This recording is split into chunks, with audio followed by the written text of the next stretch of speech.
संसद का मानसून सत्र अपने अंतिम चरण की ओर है।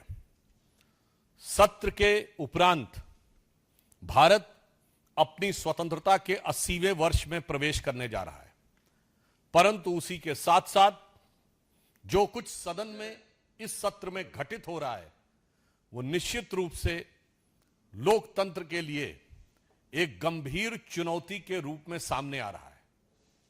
मुझे लगता है हमारे संविधान निर्माताओं ने यह कल्पना नहीं की होगी कि देश के सर्वोच्च सदन को कोई बिगड़ा दिल से शहजादा अपनी उद्दंडता और सनक के आधार के ऊपर बंधक बनाकर रख लेगा। ये कठोर शब्द हमें इसलिए प्रयोग करने पड़ रहे हैं कि विगत कई सप्ताह से आपने देखा है कि विपक्ष और विशेषकर कांग्रेस पार्टी और नेता प्रतिपक्ष श्री राहुल गांधी ने निरंतर अपने आचरण से यह साबित किया है कि वो किसी भी प्रकार की सार्थक चर्चा सदन में नहीं चाहते। लगातार उन्होंने अपनी डिमांड बदली है, एक के बाद एक। पहले उन्होंने यह कहा कि नीट की परीक्षा को लेकर नियम में बदलाव होना चाहिए, वो मान लिया गया। कठोर कानून बनने चाहिए, छात्रों की मांग थी, वो मान लिया गया। कैबिनेट में भी प्रस्ताव पारित हुआ और नया बिल भी बन गया। उन्होंने कहा कि शिक्षा मंत्री जी का इस्तीफा होना चाहिए, वह भी मान लिया गया। केसेस हटने की बात हुई, वह भी मान लिया गया। हर बार वो एक नई डिमांड लेकर खड़े हो जाते हैं।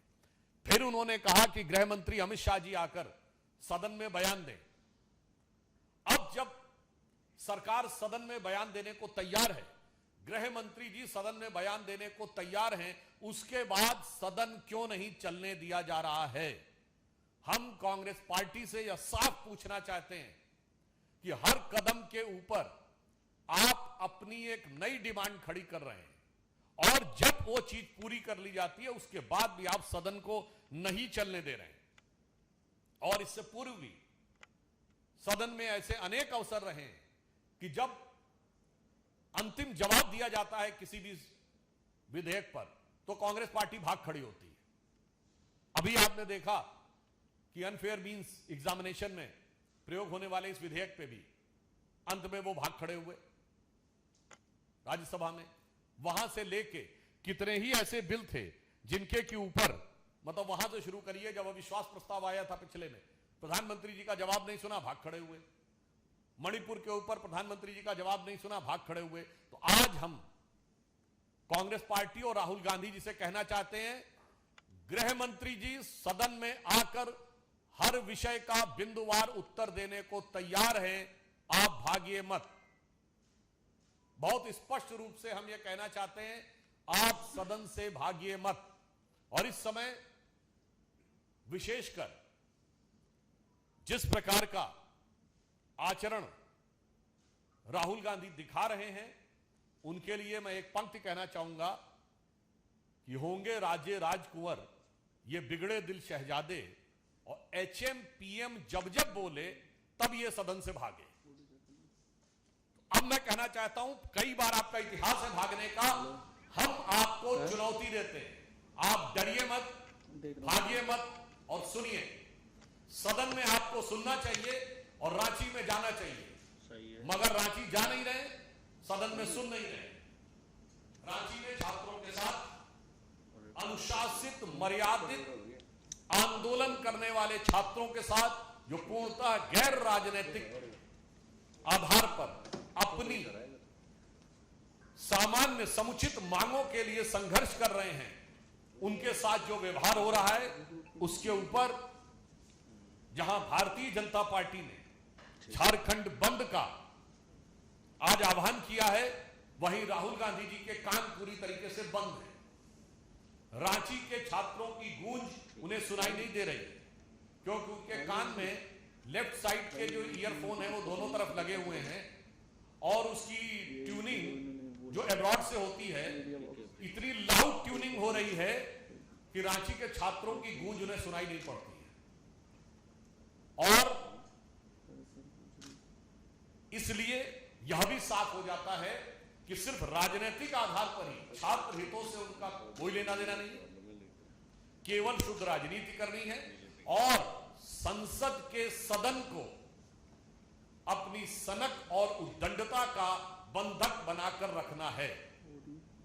संविधान निर्माताओं ने कल्पना नहीं की होगी कि नेता प्रतिपक्ष जैसे गरिमापूर्ण पद पर, जहां इवन इनसे सीनियर नेता खड़गे जी राज्यसभा में, पिछली बार अधीर रंजन चौधरी थे लोकसभा में, तब ऐसा सीन देखने को नहीं मिलता था।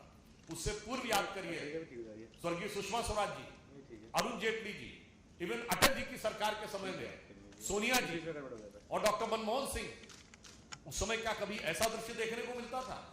नरसिम्हा राव जी की सरकार में अटल जी और अडवाणी जी, तब कभी ऐसा सीन देखने को मिलता था? तो यह भारत के लोकतंत्र के लिए आज राहुल गांधी जी का आचरण एक चुनौती बन के खड़ा है। और यदि लोकतांत्रिक व्यवस्था और संवैधानिक व्यवस्था पर सबसे बड़ा संकट है तो वो कांग्रेस पार्टी और राहुल गांधी का आचरण। इसलिए हम एक बार फिर उनसे कहना चाहते हैं, राहुल जी भागिए मत, भागो मत, डरो मत और कान खोलकर गृह मंत्री जी का जवाब सुनो। मगर आप सबने देखा है कि ये सत्र के दौरान सदन से भागते हैं और सत्र के बाद विदेश भागते हैं। इसलिए मैं उनसे कहना चाहूंगा कि यह स्वाभाविक है कि आप सत्र के बाद एक बार पुनः विदेश भागेंगे, पर विदेश भागने से पहले इतनी हिम्मत जुटाइए, इतना साहस जुटाइए कि गृह मंत्री अमित शाह जी का वक्तव्य सुनकर जाइए।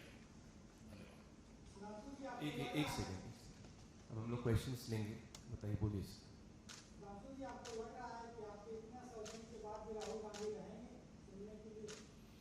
देखिए, मैंने तो आपसे कहा कि अपने आप में राहुल गांधी जी क्या करेंगे या क्या नहीं करेंगे, हम तो आउटसाइडर हैं। मुझे लगता है कि यदि आप कांग्रेस पार्टी के अध्यक्ष से भी पूछें तो भी शायद वो ना बता पाए, और तो और अगर आप राहुल गांधी से भी पूछें कि कल आप सदन में क्या करेंगे, तो मुझे इस बात का संदेह है कि एआई और जेमिनी मिलकर भी शायद ये ना बता पाए कि राहुल गांधी जी कल क्या करने की संभावना रखते हैं।